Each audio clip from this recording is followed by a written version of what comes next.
నమస్కారం అండి. నమస్కారం. ఈరోజు మన స్టూడియోలో పట్లల సురేందర్ రెడ్డి గారు ఉన్నారు. ఆయన ఉద్యమం తెలంగాణ ఉద్యమంలో చాలా కీలక పాత్ర పోషించిండు. అల్వాల్లో సురేందర్ రెడ్డి అంటే ఉద్యమకారుడని అందరికీ తెలుసు, తెలంగాణ ఉద్యమకారుడని. అయితే ఆయన మన స్టూడియోలో వచ్చారు. నమస్కారం sir. Welcome to Telangana, voice of Telangana. Telangana ఉద్యమంలో ఎప్పుడైతే జేఏసీ ఏర్పడ్డదో ఆ రోజు నుంచి మేము తెలంగాణ సింపథైజర్లుగా తెలంగాణ ఉద్యమంలో పాల్గొనడం జరిగింది. మేము అల్వాల్ మల్కాజ్గిరి కాన్స్టిట్యున్సీ, అల్వాల్ ఇప్పుడు మేడ్చల్ జిల్లాలో ఉంటుంది. అక్కడ మేము 1136 రోజులు దీక్ష చేయడం జరిగింది. 21/1/2011 నుంచి 1 మార్చ్ 2014 వరకు మేము దీక్ష చేయడం జరిగింది. అందులో 1136 రోజులు మొత్తం దీక్ష చేయడం జరిగింది. ఆ రోజు కోదరాం సార్ జేఏసీ చైర్మన్ ఉండే ఆదేశానుసారం 21/1/2011లో ప్రారంభించడం జరిగింది. ఏదైతే పార్లమెంట్లో బిల్ పాస్ అయ్యి రాష్ట్రపతి గారు ఎప్పుడైతే ఆమోద ముద్ర చేసారో ఆ రోజు వరకు కూడా మేము నడిపించడం జరిగింది. ఏదైతే జేఏసీ పిలిపించారో సడక్ బంద్ కానీ, వంట వార్పు కానీ, రైలు రోకో కానీ, ఏ కార్యక్రమం ఇచ్చినా జయప్రదం చేయడం జరిగింది. మరియు అందులో చలో అసెంబ్లీ, మిలియనం మార్చ్, సాగర్ ఆరం అట్లా అన్నీ చేయడం జరిగింది. ఏదైతే మిలియనం మార్చ్ చేసిన రోజు మాకు లోకల్గా అల్వాల్ పోలీసు వాళ్ళు అరెస్ట్ చేయడం జరిగింది. ఆ రోజు నుంచి తెల్లారి వరకు కూడా అక్కడ ఉంచడం జరిగింది. మరి ఏదైతే చెలో అసెంబ్లీ పెట్టిర్రో ఆ రోజు కూడా మామూలను ఒక్కరోజు మొదలు ఏదైతే జేఏసీ పిలిపించిందో చెలో అసెంబ్లీ, దానికి ఒక్కరోజు మొదలు పొద్దుగాల 6 గంటలకే మేము మమ్మల్ని అరెస్ట్ చేయడం జరిగింది. మరియు ఏదైతే డేట్ ఇచ్చిన అసెంబ్లీ చెలో ఉందో ఆ రోజు సాయంత్రం వరకు లోకల్గా ఉన్న జేఏసీ నాయకులందరినీ అరెస్ట్ చేయడం జరిగింది. 2 డేస్ మమ్మల్ని బీపీఆర్ గార్డెన్లో పెట్టి బయటికి రానియకుండా చేయడం జరిగింది. మరియు ఏదైతే ఢిల్లీలో అయితే ధర్నా చేసారో జంతర్ మంతర్ దగ్గర 2 డేస్, ఆ రోజు కూడా మా జేఏసీ తరఫున పాల్గొనడం జరిగింది. ఇలా చేసుకుంటా పోయినాం. అయినాక ఏదైతే తెలంగాణ ఉద్యమం వచ్చింది, మీరు చూసి ఉంటారు. ఏది జూబ్లీ బస్ స్టేషన్ నుంచి సిద్దిపేట పోతుంటే లెఫ్ట్ సైడ్ అల్వాల్ చౌరస్తాలో తెలంగాణ అమరవీరుల శిబిరం అని ఒక శిబిరం పెట్టడం జరిగింది.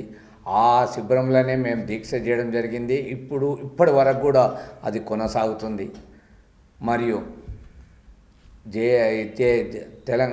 జయశంకర్ గారు, ప్రొఫెసర్ జయశంకర్ గారి విగ్రహం కూడా మేము తెలంగాణ రాకముందు పెట్టాలని ఆలోచనలో పెట్టడం జరిగింది. కానీ ఇనాగ్రేషను 6 ఆగస్టు 2014 రోజు మేము ఓపెన్ చేయడం జరిగింది. సార్ జయంతి రోజు అది ఓపెన్ చేయడం జరిగింది.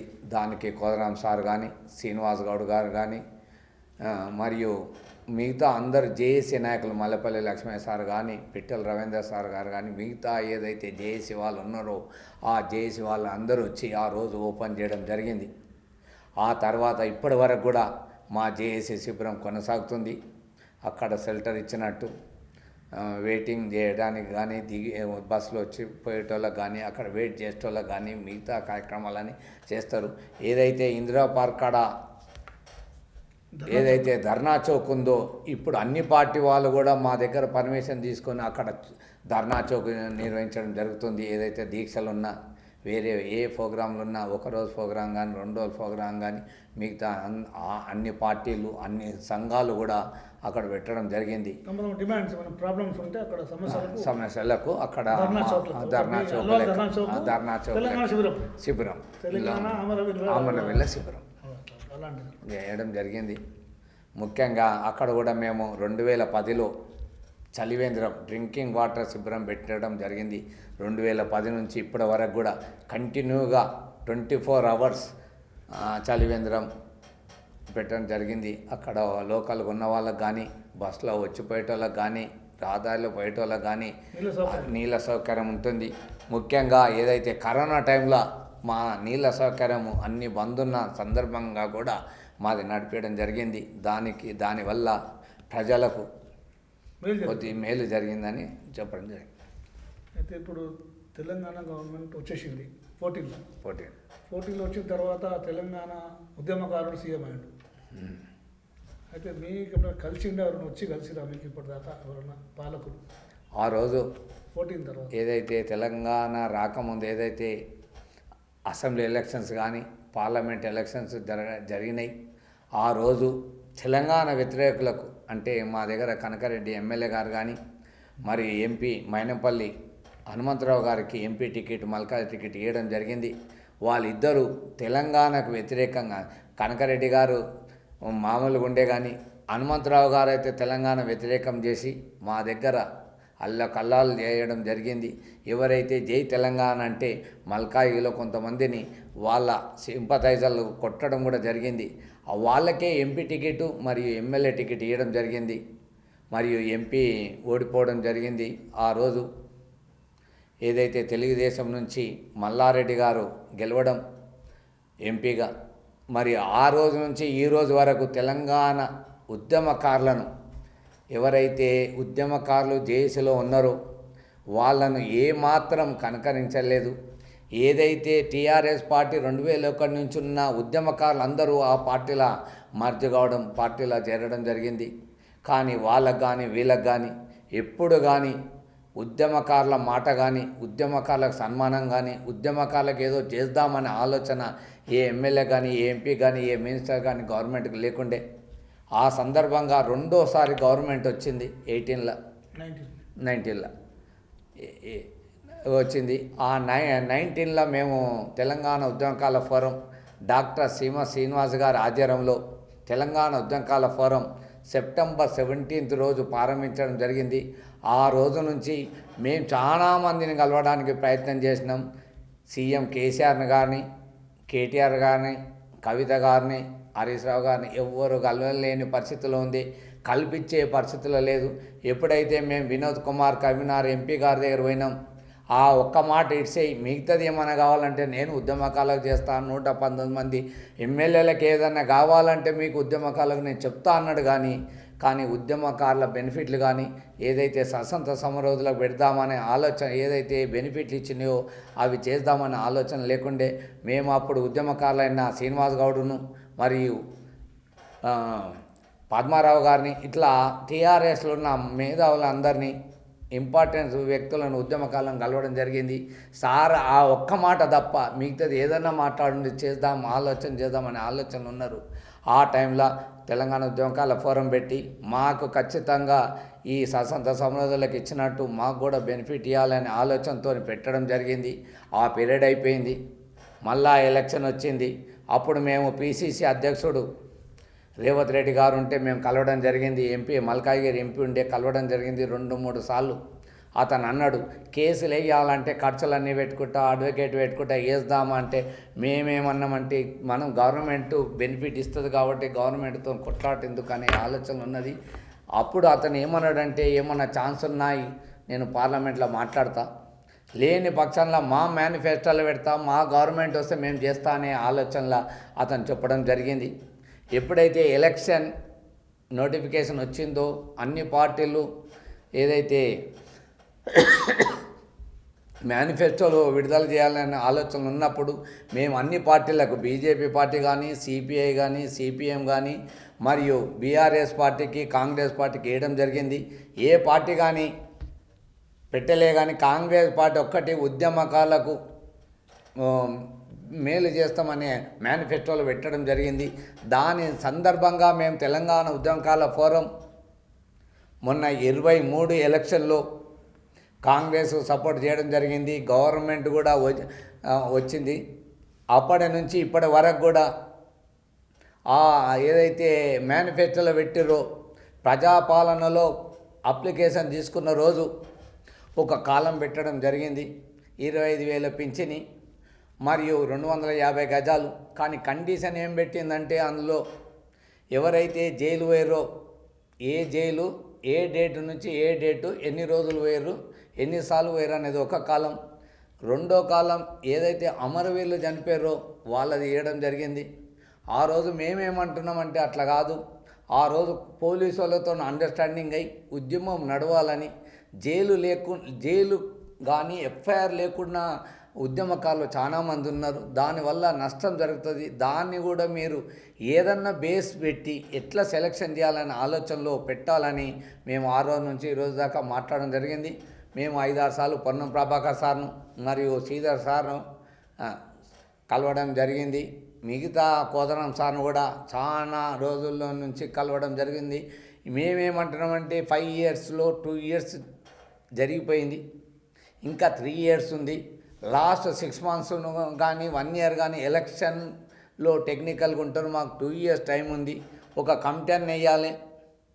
లేని పక్షంలో ఏం చేస్తామనేది ఒక సీఎం గారితో అపాయింట్మెంట్ చేసి ఏం చేస్తామనే ఆలోచన ఏందో చెప్పాలి, గవర్నమెంట్ ప్లాన్ ఏముందో చెప్పాలనే ఆలోచనలో మేము 2 సంవత్సరాల నుంచి తెలంగాణ ఉద్యమకాల ఫోరం అన్ని జిల్లాలలో ప్రోగ్రాం చేయడం జరిగింది. కరీంనగర్లో 36 కిలోమీటర్ల పాదయాత్ర, మహబూబాబాద్లో 8 కిలోమీటర్ల పాదయాత్ర, వరంగల్లో 10 కిలోమీటర్ల పాదయాత్ర మరియు ధర్నాలు అరర కళాభవన్లో మేము పెట్టడం జరిగింది. ప్రోగ్రాం 1000 మంది ఉద్యమకాలు రావడం, దానికి కోదనం సార్, దిలీప్ సార్ మరి పొన్నం ప్రభాకర్ మినిస్టర్ గారు కూడా వచ్చారు. ఆ రోజు మాకు మాట ఇవ్వడం జరిగింది. 6వ సంవత్సరం నుంచి 7వ సంవత్సరం వచ్చే వరకు మేము ఖచ్చితంగా దీన్ని ఇంప్లిమెంట్ చేస్తాము, మేము సీఎంతో మాట్లాడుతున్నాం అన్నది. ఇప్పటి వరకు కూడా ఏమి జరగలేదు. ఏమన్నా చేయాలనే ఆలోచనలో ఈ మధ్యలో కూడా మేము మళ్ళీ అన్ని రౌండ్ టేబుల్ మీటింగ్లు కానీ జిల్లా మీటింగ్లు కానీ పెట్టడం జరుగుతుంది. ఎట్టి పరిస్థితుల్లో కాంగ్రెస్ గవర్నమెంట్ చేయాలనే ఆలోచనలు ఉన్నాము. లేకపోతే వచ్చే స్థానిక సంస్థల ఎలక్షన్లో మేము ఆలోచన చేయవలసిన అవసరం వస్తుందని మనవి చేస్తూ, మరియు మొన్న జూబ్లీహిల్స్ ఎలక్షన్లో కూడా నవీన్ కుమార్ యాదవ్ గారికి తెలంగాణ ఉద్యమకాల ఫోరం కాంగ్రెస్ పార్టీకి సపోర్ట్ చేయడం జరిగింది. అతను కూడా గెలవడం జరిగింది. కాబట్టి మా మీద ఉద్యమకారుల మీద దృష్టి పెట్టుకొని తొందరగా గవర్నమెంట్ ప్లాన్ చేసి ఏదైతే స్వతంత్ర సమరయోధులకు ఇచ్చారో అలానే తెలంగాణ ఉద్యమకాలకు ఇవ్వాలని మనం చేస్తున్నాం.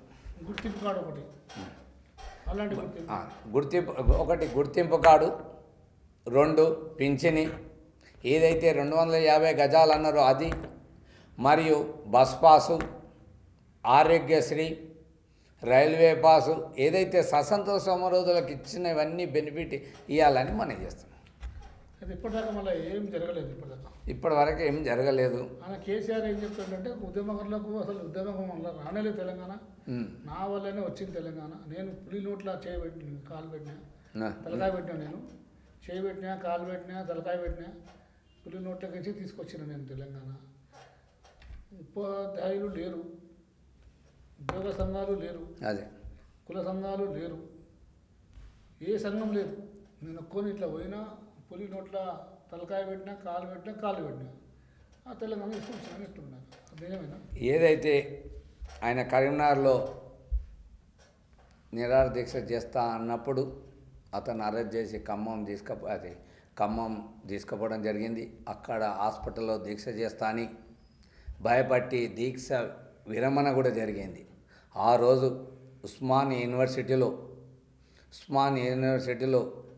ఆంధ్రోల శివయాత్ర కాదు, కేసీఆర్ శివయాత్ర, కేసీఆర్ వల్ల నష్టం జరుగుతుంది, అమ్ముడు పోయింది అనే ఆలోచనతో శివయాత్ర చేస్తే, ఎప్పుడైతే హైదరాబాద్కు వస్తే యూనివర్సిటీ వాళ్ళు విద్యార్థులు ఏమన్నా చేయగలరనే ఆలోచనతో ఆ రోజు ఖమ్మం నుంచి నిజాం ఆర్థోపెడిక్ హాస్పిటల్కి వచ్చి అక్కడ దీక్ష చేయడం జరిగింది. కానీ దీక్ష చేయడం జరిగినాక ఏదైతే కాంగ్రెస్ గవర్నమెంట్ డిసెంబర్ 23వ రోజు తెలంగాణ ఇస్తామని డిక్లేర్ చేయడం జరిగినప్పుడు అతను విత్డ్రా చేసుకుండు. కానీ చాలామంది ఎవరైతే అప్పుడు ఆయన వెంబడున్న వాళ్ళు చంద్రశేఖర్ ఎక్స్ మినిస్టర్ కానీ, విజయరామారావు ఎక్స్ మినిస్టర్ కానీ ఆయన ఎట్లా చేసిండు దీక్ష అనేది వాళ్ళు క్లుప్తంగా ఇంటర్వ్యూలో చెప్పడం జరిగింది. మనం ఆ రోజు ఏం జరిగినా 2 నెంబర్ 1 నెంబర్ అనేది కాదు, తెలంగాణ వస్తే సరిపోయిన ఆలోచనలా మనం చేయడం జరిగింది. ఎప్పుడైతే 1200 మంది చనిపోయిర్రో, ఎప్పుడైతే బలిదానాలు జరిగినాయో ఆ రోజు దానివల్ల కాంగ్రెస్ సింపథైజ్ అయ్యి ఆ రోజు 1200 మంది పిల్లలు చనిపోయారు, ఇంకా చనిపోతారు, ఎలక్షన్ వస్తుంది, ఊర్ల పొంటి పోయే పరిస్థితి లేదు, ఇండ్లల్లో ఉండే పరిస్థితి లేదని సోనియా గాంధీ గారు దయదాల్చి ఆ రోజు బీజేపీ పార్టీ స్వరాజు గారు కూడా ఫుల్ సపోర్ట్ చేస్తే వచ్చింది. 1200 మంది చనిపోయినందుకు వచ్చింది, కానీ ఏ కేసీఆర్ చేస్తూనో వచ్చింది కాదు. ఆ రోజు కుల సంఘాలు కానీ ఉద్యోగాల సంఘాలు కానీ మొత్తం తెలంగాణలో ఉన్న అన్ని సంఘాలు అన్ని ఉద్యోగస్తులు అన్ని బిజినెస్ మెన్లు అందరూ కలిసి తెలంగాణ రావాలని ఆలోచన ఉన్నందుకే వచ్చింది, కానీ ఏదో కేసీఆర్ గారు వల్ల వచ్చిందని మేము అనుకుంటలేము. ఎందుకంటే ఆ రోజు మేము ప్రాక్టికల్గా హైదరాబాద్లో జరిగే అన్ని ఏవైతే జేఏసీ పిలిపించిందో, ఏదైతే పార్టీలు పిలిపించిందో అన్నిట్లలో పాల్గొన్నాం. ఆ రోజు ఏదైతే మిలియన్ మార్చ్ రోజు ట్యాంక్ బండ్ రానియమని 1000 మందిని పోలీసు వాళ్ళను పెడితే కూడా ఆ రోజు పానాలు లెక్క చేయకుండా అక్కడ మిలియన్ మార్చ్లో పాల్గొన్న వ్యక్తులు ఉన్నారు, సాగర ఆరంలో పాల్గొన్న వ్యక్తులు ఉన్నారు. ఆ రోజు సాగర ఆరంలో 7 గంటలకు ఏదో కోర్టు టైం ఇస్తే టీఆర్ఎస్ ఎమ్మెల్యేలు ఎంపీలు అందరూ టైం అవుతుందని వెళ్ళిపోయారు. మిగతా వాళ్ళందరూ అక్కడ ఉన్నారు, పానాలకు ఏమీ ఆలోచన చేయకుండా ఉన్నారు. ఆ రోజు మళ్ళీ 11, 12 గొట్టంగా చేసి నిర్ణయిస్తే ఆ రోజు అందరూ విత్డ్రా అయ్యారు. ఏ ఒక్కరి వల్లనో ఏ నాయకుని వల్లనో రాలేదు. నువ్వు ఏం చేసినా ఏం యాక్టింగ్ చేసినా నువ్వు 10 ఏళ్ళు సీఎం అయినావు. ఎక్కడైతే 1200 మందికి నువ్వు ఏమైతే చేస్తున్నావో అది 400 చిల్లర మందికే చేయడం జరిగింది.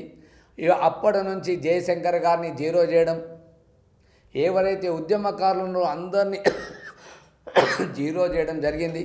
ఎవరైతే గట్టిగా ఉద్యమకారుడుండో అతను ఏదన్నా విధాలు పెట్టి కేసులో ఇరికేయడం, లాస్ట్కు కోదండరాం సార్ గారి ఇంటికి కూడా ఏదైతే ధర్నా చేస్తామంటే ధర్నా చౌక్ తీసేయడం, ఏదైతే కోదండరాం సార్ దీక్ష ప్రోగ్రాం చేస్తా అంటే అతని ఇంటి డోర్లు బద్దలగొట్టి పోలీసు వాళ్ళని పెట్టి 3 గొట్టంగా ఇంటి నుంచి తీసుకోవడం జరిగింది.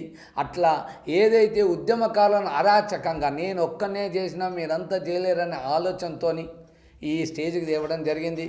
ఏదైతే 10 ఏళ్ళు ఏదైతే తెలంగాణ వచ్చి 10 ఏళ్ళ ఉత్సవాలు చేయడం జరిగింది. అది 10 ఏళ్ళు కాదు 9 ఏళ్ళకే చేయడం జరిగింది. ఏదైతే జూన్ 2 నుంచి జూన్ 22 వరకు దశాబ్ద 10 ఏళ్ళ ఉత్సవాలు చేయడం జరిగింది. ఆ రోజు జూన్ 21 నాడు జయశంకర్ గారి వర్ధంతి ఉన్నది. కానీ ఏదైతే జయశంకర్ గారి వర్ధంతిని కూడా అందులో ఇన్వాల్వ్మెంట్ చేయకపోవడం, ఒక్కరోజు కూడా ఆయన వర్ధంతి కానీ జయంతి కానీ గవర్నమెంట్ తరఫున చేయకపోవడం, అతనికి దండ వేయకపోవడం, అంటే నేను ఒక్కనే ఎవరు లేరు అనే ఆలోచనతో మూర్ఖంగా అనుభవించిండు. అందుకే ఈ 10 ఏళ్ళ రెండో టర్మ్లో ప్రజలు బుద్ధి చెప్పారు. ఏదైతే ధనిక రాష్ట్రం అని ఉందో ధనిక రాష్ట్రాన్ని అప్పుల రాష్ట్రంగా చేసి ఏమి లేని కేసీఆర్ కానీ కేసీఆర్ ఫ్యామిలీ కానీ కోట్లలకు రావడం జరిగింది. ఇప్పుడు చివరగా ఈ ప్రభుత్వం మనకు చేస్తుందా, ఈ వీళ్ళకు ఉద్యమకారులకు మనం సాయం చేస్తుందా అంటుందా? ఏదైతే మేనిఫెస్టోలో పెట్టారో అప్పటి నుంచి అంటే డిసెంబర్ 7 తారీఖు నాడు గవర్నమెంట్ ఫామ్ చేసింది. 23 డిసెంబర్ 7th థర్డ్ నాడు రిజల్ట్ వచ్చింది. 7th నాడు మన రేవంత్ రెడ్డి గారు ప్రమాణ స్వీకారం చేయడం జరిగింది. అంటే ఇక డిసెంబర్ 7 తారీఖు వస్తే 2 years కంప్లీట్ అవుతుంది. మేమేమంటున్నామంటే ఇప్పటి వరకు నువ్వు దాని గురించి ఆలోచన కానీ దాని గురించి ప్లానింగ్ కానీ ఎట్లా మన ఉద్యమకాలను సెలెక్షన్ చేయాలి, ఉద్యమకాలకు ఏమి ఇవ్వాలి, బడ్జెట్ ఎంత అవుతుంది, కమిటీ మేము లాస్ట్కి ఏమంటున్నామంటే కమిటీ అన్నీ ఏదైతే ఫైనాన్షియల్ ప్రాబ్లం ఉంది మొత్తం అప్పులలో ఉన్నది నేను చేయలేకపోతున్నా అని రేవంత్ రెడ్డి గారు సీఎం గారు చెప్తున్నారు. కాబట్టి మీరు ఇప్పుడన్నా కమిటీ వేసి సెలెక్షన్ చేస్తే మిగతా ఈ 1 year లోపు ఏమన్నా చేయగలరని మనీ చేస్తూ మరి డిసెంబర్ 9 నాడు సోనియా గాంధీ బర్త్డే ఉంది కాబట్టి ఆ రోజు మీరు ఖచ్చితంగా డిక్లేర్ చేయాలనే ఆలోచనలో మేమున్నాం. డిసెంబర్ 3 తారీఖు నాడు శ్రీకాంత్ చారి వర్ధంతి. మా వర్ధంతి. మళ్ళీ ఆ రోజన్నా ఏమన్నా అయ్యే ఛాన్స్ ఉందా? అయితే తెలంగాణ ఉద్యమకాల ఫోరం తరఫున రౌండ్ టేబుల్ మీటింగు నవంబర్ 27 నాడు సోమాజిగూడ ప్రెస్ క్లబ్లో పెట్టడం జరిగింది. దానికి ఉద్యమ నాయకులను పిలవడం జరుగుతుంది.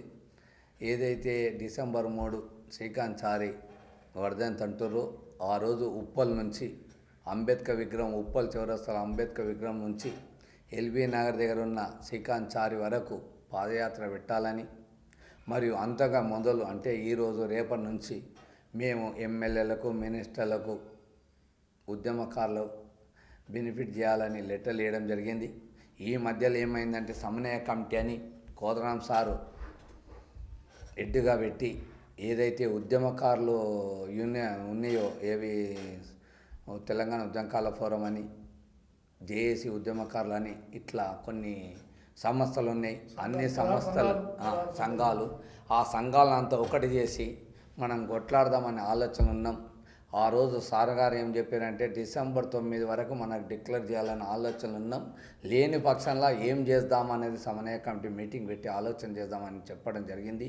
సారు మాటలకు మేము విని ఆ రోజు వరకు ఈ 3 ప్రోగ్రాం చేయాలనే ఆలోచనతో తెలంగాణ ఉద్యమకాల ఫోరం డాక్టర్ సీమ శ్రీనివాస్ గారి ఆధ్వర్యంలో ఇవన్నీ జరుగుతాయని మనం చేస్తాం. Thank you.